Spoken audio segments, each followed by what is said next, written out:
After 20 years of building my mother's company, she called a meeting, promoted my incompetent sister to CEO, and made me her personal assistant. For 6 months, I smiled and took notes. But in my final meeting, the presentation I gave left everyone speechless and my family without a company.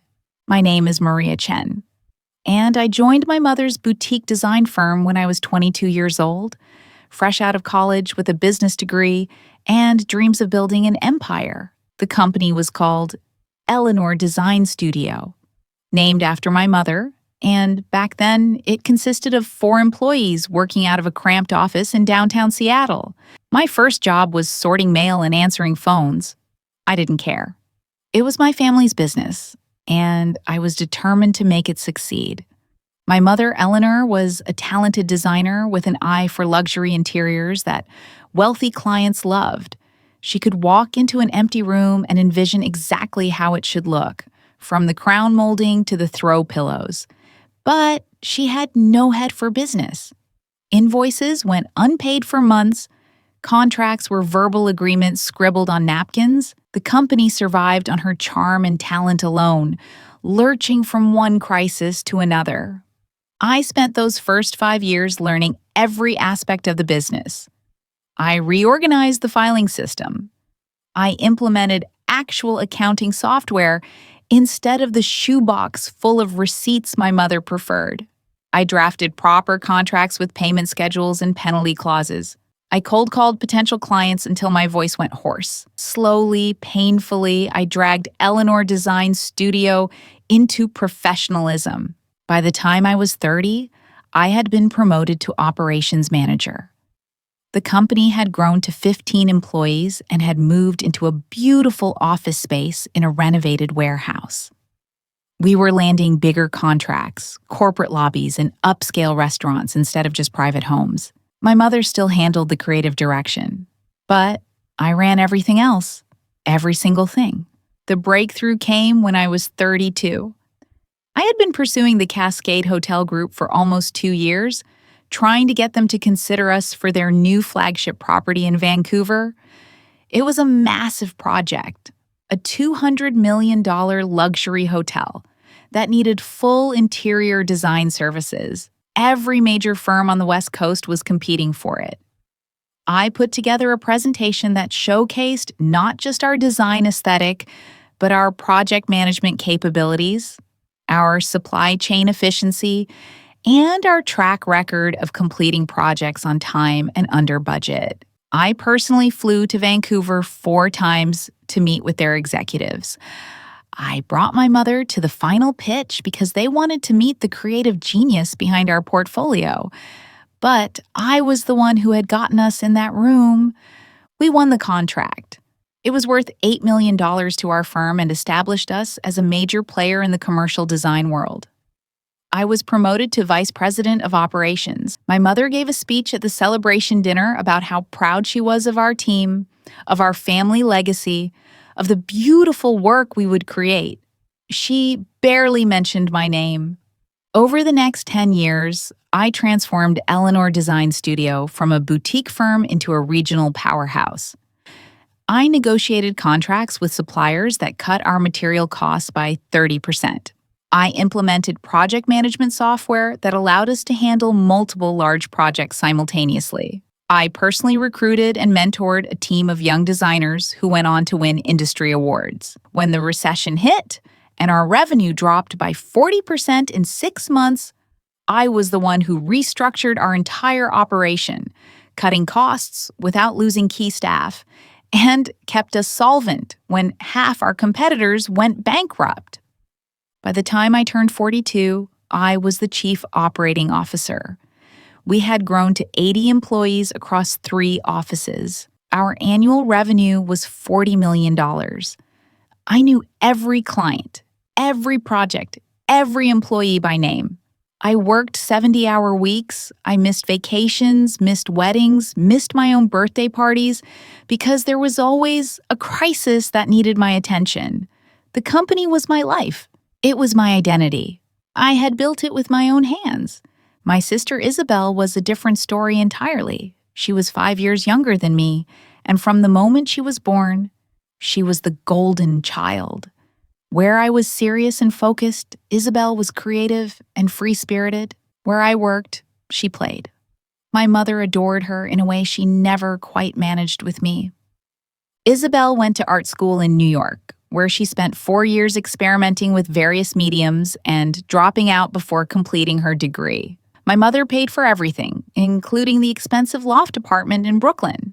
After leaving school, Isabel spent 2 years traveling through Europe, sending home photos of herself at cafes in Paris and galleries in Barcelona. Then she came back and announced she was going to be a fashion designer. My mother funded an entire clothing line that sold maybe 20 pieces before folding. Then Isabel wanted to be a photographer, then a jewelry maker, then a furniture designer. Every venture failed, and every time my mother bailed her out with company money. I would see the withdrawals in our accounts, marked as consulting fees or design services, but they were really just handouts to fund Isabel's latest whim. When I brought it up to my mother, she told me I didn't understand creative spirits, that Isabel needed time to find herself, that family supported each other. Isabel rarely visited the office. When she did, she would breeze through, criticize the projects we were working on with vague comments about energy and flow, and then disappear again. She had no idea how the business actually worked. She didn't know our clients. She didn't understand our processes. She treated the company like it was a trust fund that existed solely to support her lifestyle. I didn't hate my sister. I felt sorry for her. She was a perpetual child, never forced to grow up or face consequences. But I resented the inequality, the way my mother threw money at Isabel's failures while barely acknowledging my successes. Still, I told myself it didn't matter. The company was mine in every way that counted. When my mother eventually retired, I would take over as CEO.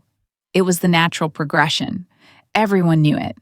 Last March, my mother called a special board meeting. This wasn't unusual. We held quarterly board meetings with our small group of investors, and occasionally, my mother would call special sessions to discuss major decisions. I assumed she wanted to talk about the San Francisco expansion I had been planning. We had the opportunity to acquire a smaller firm and establish a strong presence in the Bay Area market. I walked into the conference room prepared to present my acquisition proposal. The board members were all there. 5 investors who collectively owned 30% of the company. My mother owned 50%, and I owned 20%. Shares I had earned over 2 decades of service. Isabel sat at the far end of the table, which surprised me.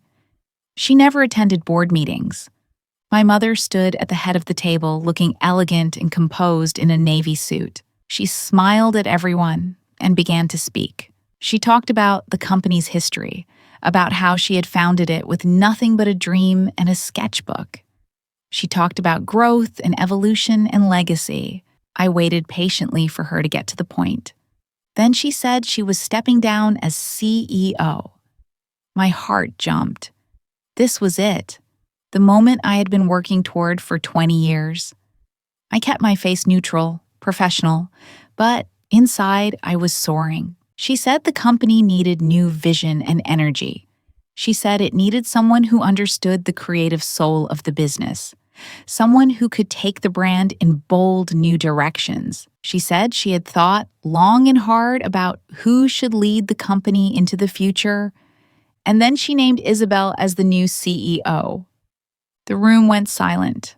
I thought I had misheard. I looked around the table and saw confusion on every face. One of the board members, Richard, actually said, "I'm sorry, did you say Isabel?" My mother smiled serenely and confirmed it.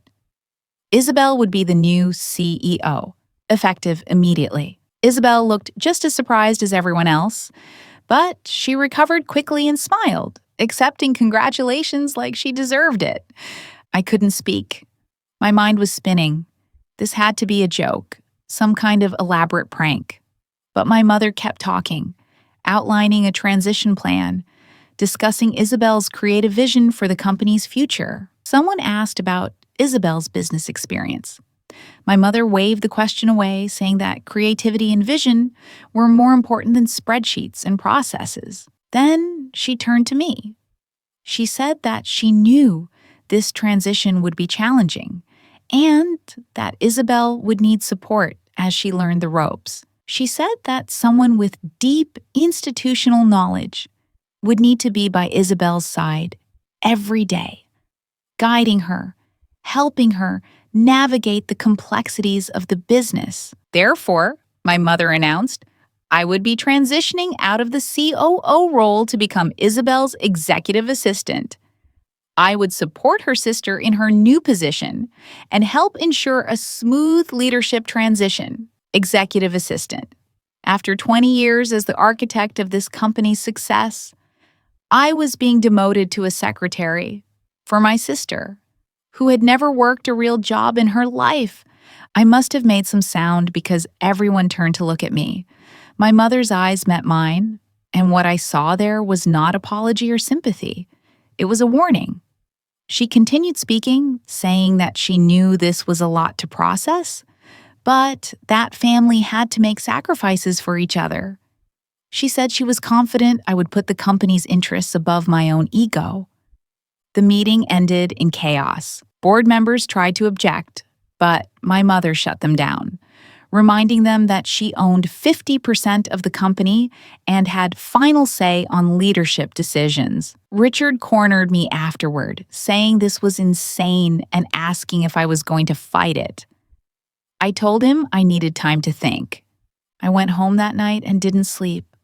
I played the meeting over and over in my mind, trying to understand what had happened. My mother had betrayed me in the most public, humiliating way possible. She had taken everything I had built and handed it to Isabel like a birthday present. And she expected me to smile and assist in my own degradation. I thought about quitting. I had enough money saved. My reputation in the industry was solid. I could get a job anywhere. But the more I thought about it, the angrier I became. This was my company. I had built it. Every system, every relationship, every success was mine. And I was supposed to just walk away and let Isabel destroy it? By morning, I had made my decision. I called my mother and told her I would accept the new role. Before we go on, subscribe, hit like, and tell me. Would you walk away or stay to take your power back? She sounded relieved, even pleased. She said she knew I would do the right thing, that I was always so reliable, so steady. She said Isabel was lucky to have me. My first day as executive assistant was a study in humiliation. My beautiful office on the executive floor was packed into boxes. I was moved to a small desk directly outside what was now Isabel's office, my old office. Isabel redecorated immediately, replacing my practical furniture with trendy pieces that looked stylish but were completely non-functional. She hung abstract art on the walls and installed mood lighting. My new job responsibilities were exactly what you would expect. I managed Isabel's calendar. I answered her phone. I took notes in meetings. I fetched her coffee, her lunch, her dry cleaning. Every task was a small knife to my pride, but I did them all with perfect professionalism. Isabel treated me like hired help. She never thanked me. She snapped her fingers when she wanted my attention. She criticized everything, from how I organized her files to how I answered the phone. The worst part was that she clearly enjoyed it. She had spent her whole life in my shadow. And now, she finally had power over me. The staff didn't know how to act around me. People I had hired and mentored couldn't look me in the eye. Some tried to be supportive, stopping by my desk to chat or bringing me coffee, but I discouraged it. I kept my head down and did my work. But while I was fetching coffee and scheduling spa appointments, I was also watching everything. And what I saw was a disaster unfolding in slow motion. Isabel had no idea how to run a company. Her first executive decision was to redesign our logo and all our marketing materials because she thought the old brand was boring. She spent $200,000 on a rebrand that confused our clients and diluted our reputation. Longtime clients called asking if we had been acquired or if something had changed about our services. In her first month, Isabel sat in on a design review for a major restaurant project.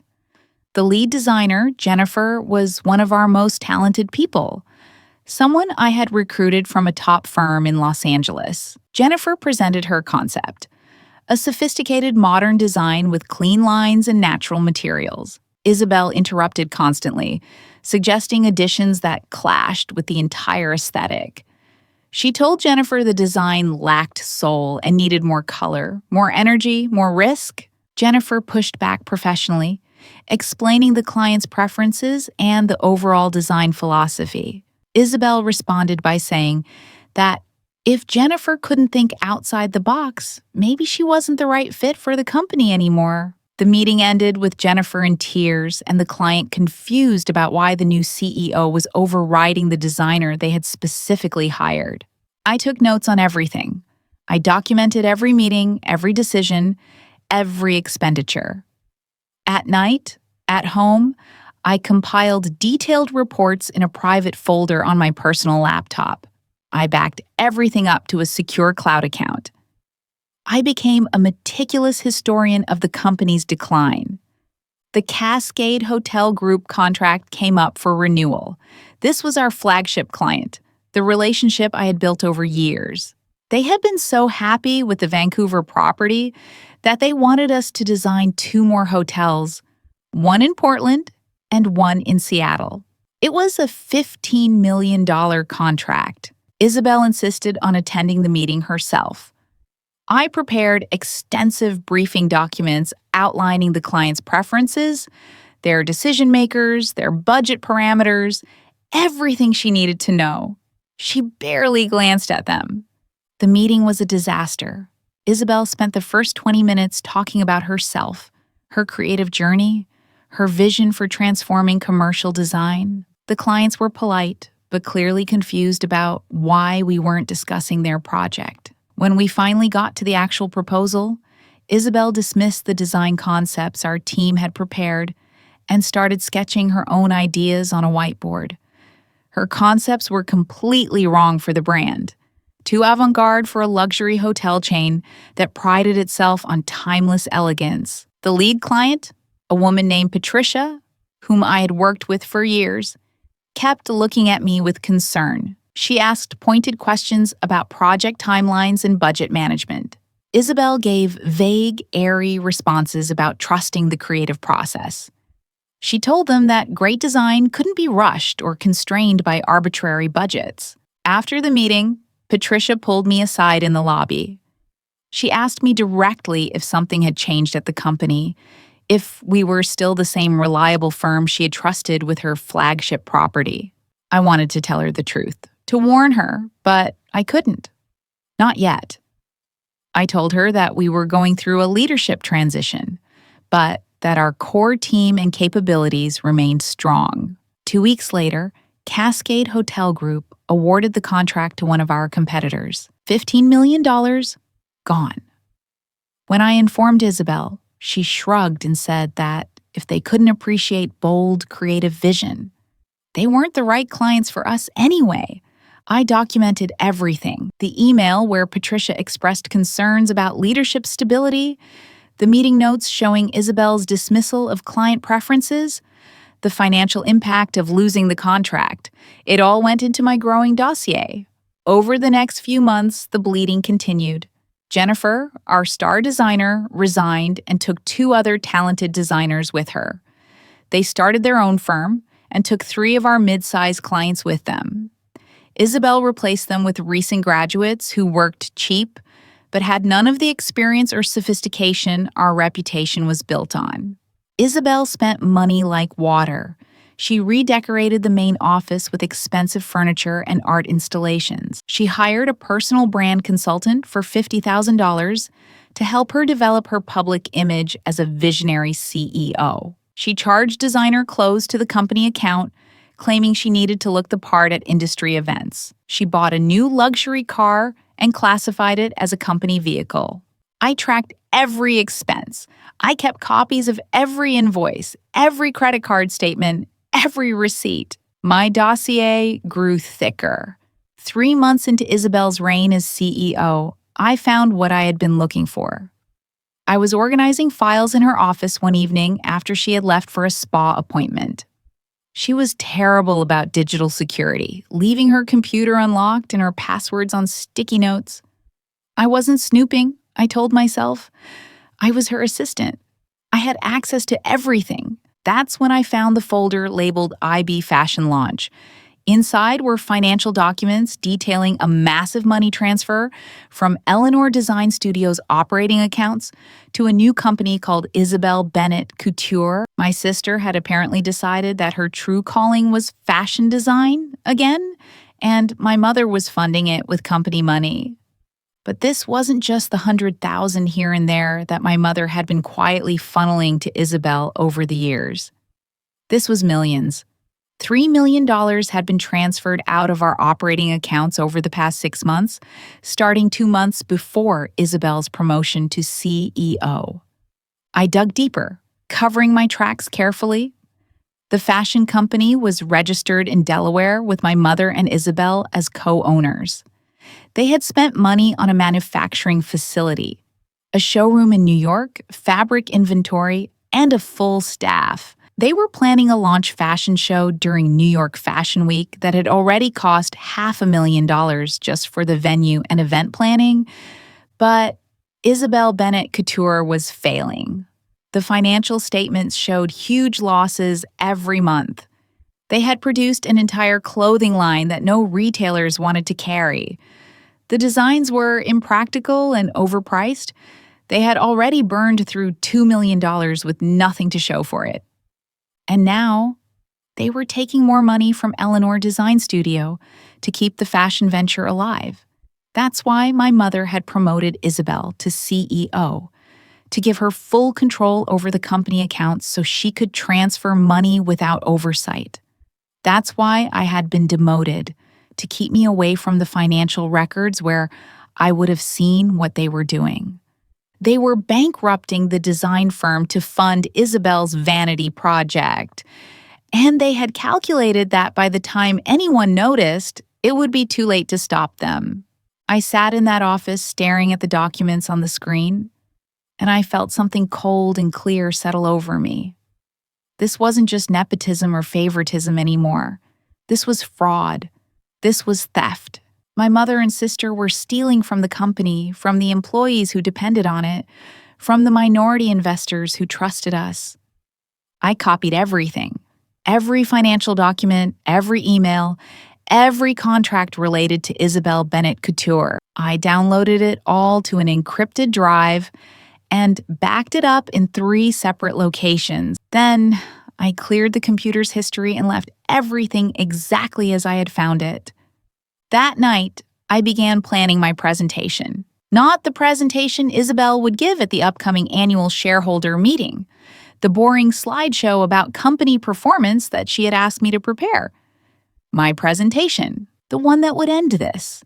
I spent the next 3 months in careful preparation. During the day, I was the perfect assistant, cheerful and efficient and invisible. I smiled when Isabel snapped at me. I took detailed notes in every meeting. I organized her files and managed her calendar and made sure she had her favorite coffee exactly how she liked it. But at night, I built my case. I created a comprehensive report documenting every failure, every financial irregularity, every warning sign that the company was in crisis. I organized it into clear sections with executive summaries and supporting documentation. I made it bulletproof. The company's annual shareholder meeting was scheduled for September 15th. This was our most important meeting of the year, where we presented financial results to our investors and outlined strategy for the coming year.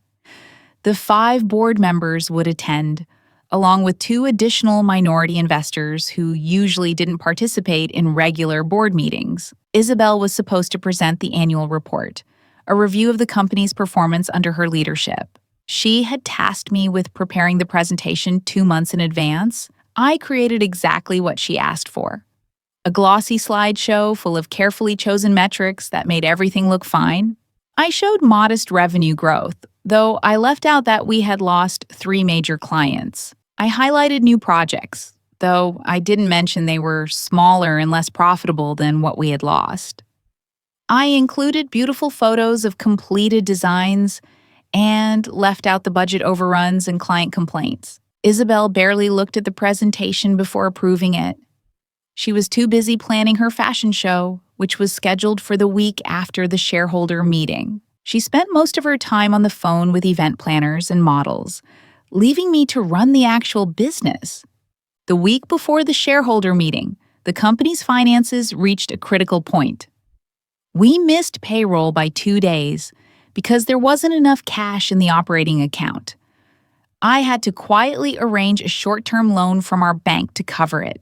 Another major client, a tech company whose headquarters we had designed, informed us they were switching to another firm for their expansion project because they had concerns about our reliability.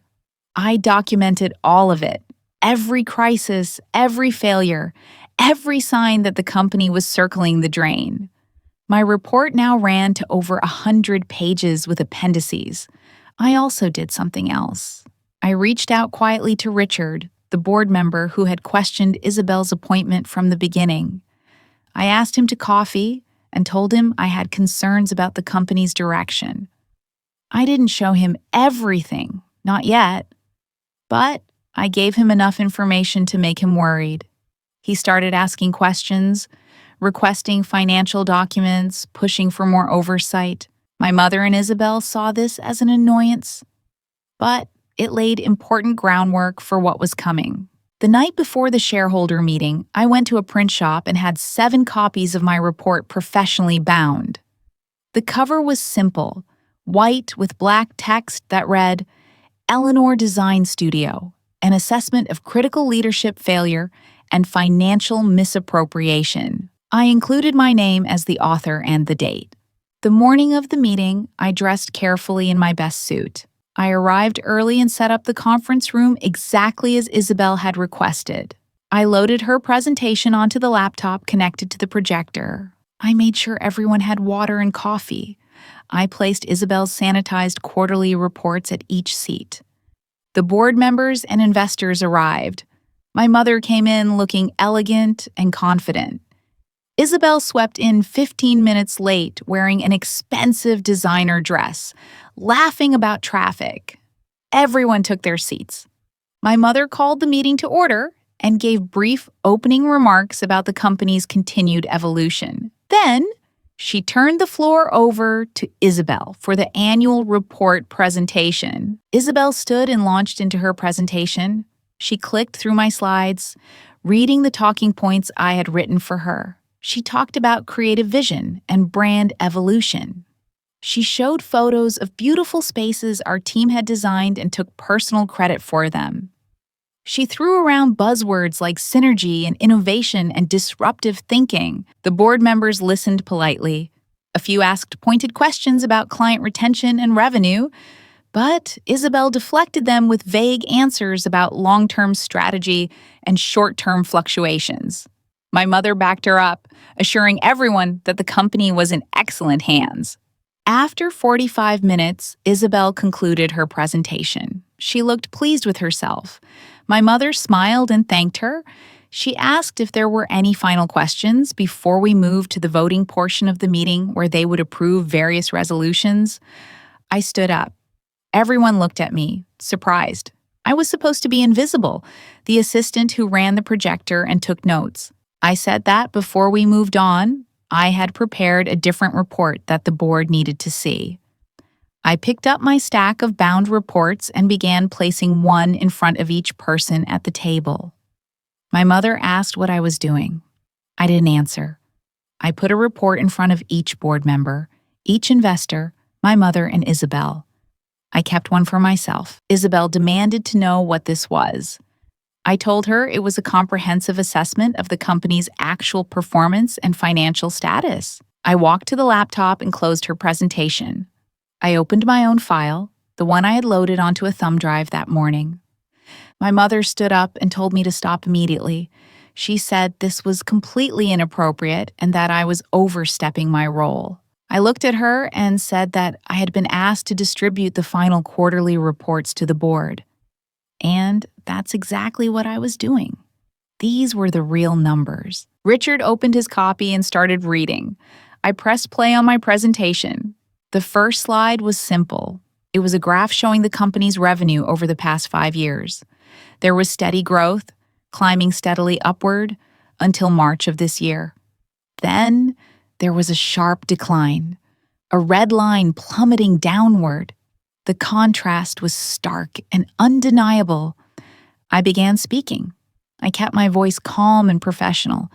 I said that I had spent the past 6 months documenting the company's performance under new leadership, and that the results were deeply concerning. I walked them through it methodically. I showed the clients we had lost. Cascade Hotel Group, $15 million in future revenue. The tech company headquarters expansion, $8 million. 3 smaller commercial clients, another combined $4 million. I showed the email correspondence and meeting notes documenting why we had lost them. Leadership instability, quality concerns, unprofessional conduct. I showed the talent we had lost. Jennifer and her team, along with the institutional knowledge and client relationships they took with them. I showed the inexperienced designers who had replaced them and the impact on project quality. I showed the spending, $200,000 on an unnecessary rebrand, $50,000 on a personal brand consultant, over $300,000 on office renovations and furnishings, luxury car purchases, designer clothes charged to company accounts. I had receipts for everything. Isabel tried to interrupt, saying this was a mischaracterization and that I was taking things out of context. I ignored her and kept presenting. Then I got to the heart of it. I put up a new slide showing money transfers out of Eleanor Design Studios' operating accounts. $3 million over 6 months sent to a company called Isabel Bennett Couture. The room went silent. I explained what I had found. My mother and sister had created a fashion company and were funding it by draining money from the design firm. I showed the corporate registration documents listing them as co-owners. I showed the financial statements from the fashion company showing massive losses. I showed how the transferred money corresponded exactly with the fashion company's expenses. I explained that this was why Isabel had been promoted to CEO, to give her control over the accounts. This was why I had been demoted, to remove oversight. This was why they had worked so hard to make the annual report look acceptable, to hide what they were doing for just a little longer. My mother was standing now, her face pale. She said, I had no right to access private financial information. I calmly responded that as executive assistant to the CEO, I had full access to company files.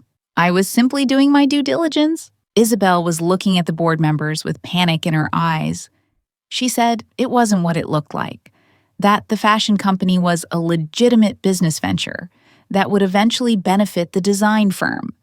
I asked her to explain how stealing $3 million from a company to fund a failing vanity project benefited anyone but herself. Richard was reading through my report with increasing anger. The other board members were doing the same. One of them, a retired attorney named Patricia, asked my mother directly if this was true. Had she authorized these transfers? My mother tried to explain. She said it was complicated. She said the fashion company was a strategic diversification. She said families and business together sometimes made decisions that outsiders didn't understand. Her voice trailed off as she realized how weak it all sounded. I put up my final slide. It was titled, Recommended Actions for Corporate Recovery. I had outlined a detailed plan to save the company. First, immediately remove current leadership. Second, install qualified management with board oversight. Third, pursue legal action to recover stolen funds. Fourth, implement financial controls to prevent future misappropriation. Fifth, rebuild client relationships and restore company reputation. I let them read it for a moment. Then I closed my laptop and looked around the table.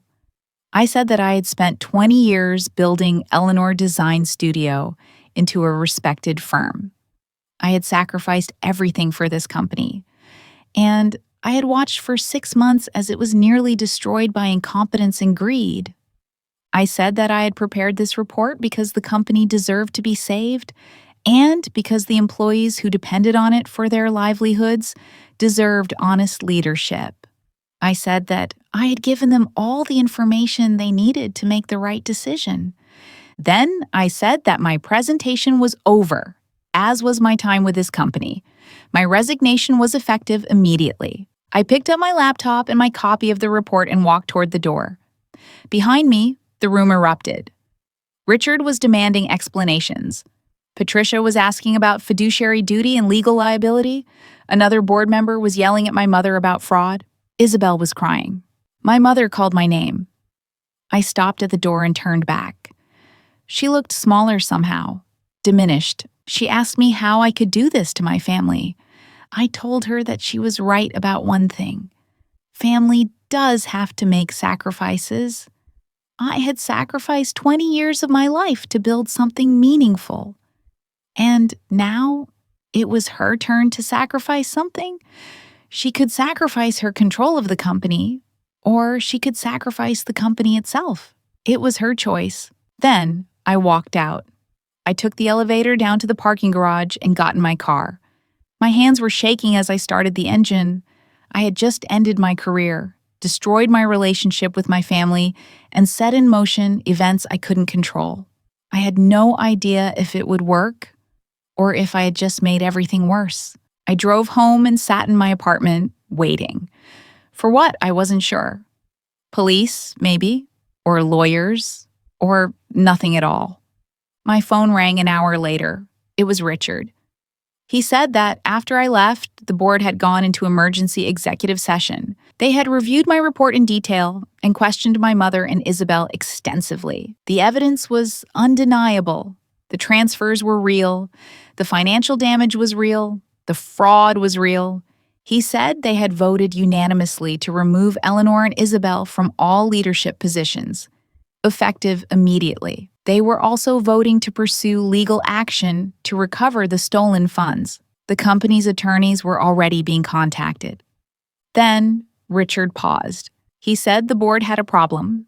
The company was in crisis and needed strong leadership immediately. They needed someone who knew the business intimately, someone the clients trusted, someone who could rebuild what had been broken. He asked if I would consider withdrawing my resignation and accepting the position of CEO. I had expected many possible outcomes, but not this. I asked if he was serious. He said he had never been more serious about anything. The board would give me full authority to restructure the company as I saw fit. They would grant me additional equity as compensation. They would support whatever decisions I made. But they needed an answer now. The company couldn't survive extended uncertainty. I sat in my apartment with the phone pressed to my ear, thinking about everything that had happened. I thought about my mother's face when I revealed what I knew. I thought about Isabel crying as her world fell apart. I thought about 20 years of work and sacrifice. I told Richard I would accept the position. I had conditions, though. Full operational control with no interference from the board, a 5-year contract, equity that would give me majority ownership. And my mother and Isabel had to agree to repay the stolen funds or face criminal charges. Richard said he would take my conditions to the board, but he was confident they would agree to everything. He said he would call me back within the hour. He called back in 40 minutes. The board had accepted all my terms. I was the new CEO of Eleanor Design Studio, effective immediately. My first day would be tomorrow morning. That night, I didn't sleep. I kept thinking about what came next. The company was badly damaged, but not destroyed. I knew exactly what needed to be done. Reach out to the clients we had lost and rebuild those relationships. Recruit new design talent to replace who we had lost. Implement financial controls to prevent future problems. restore the company's reputation through excellent work and professional management. It would take time, maybe years, but it was possible. I had built this company once. I could rebuild it again. My mother called me 3 times. I didn't answer. Isabel sent a series of increasingly frantic text messages. I blocked her number. I wasn't ready to talk to them. Maybe I never would be. The next morning, I walked into the office as CEO. The staff knew something major had happened, but not the details. I called an all-hands meeting and explained that there had been a leadership change. I was now in charge. I outlined my plans for stabilizing the company and returning to our core values of excellent design and professional management. I promised transparency and open communication. People looked shell-shocked, but also cautiously hopeful. Several longtime employees came up to me afterward and quietly said they were glad I was in charge. They said the last 6 months had been chaos, and they had been worried about the company's future. Over the next few weeks, I worked 18-hour days rebuilding what had been broken. I personally called every client we had lost and every client who was considering leaving. I was honest about the leadership problems we had experienced and the steps we were taking to address them. Some were willing to give us another chance. Others were not, and I couldn't blame them. I recruited Jennifer and her team to come back. I offered them partnership stakes and creative freedom, and my personal guarantee that they would never again have their professional judgment overridden by someone with no design experience. They agreed to return. I settled with the board on the financial recovery plan.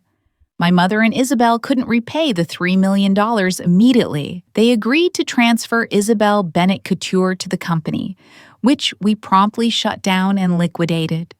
They also agreed to surrender their remaining equity in Eleanor Design Studio. My mother's ownership stake was transferred to me. Combined with the additional equity the board granted me, I now owned 65% of the company. True control, finally. The attorneys advised that we could pursue criminal fraud charges, but it would be a long, expensive process that would generate terrible publicity for the company. I made the decision to accept the financial settlement instead. I didn't do it to protect my mother and sister. I did it to protect the company and the employees who depended on it. I did change the company name, though.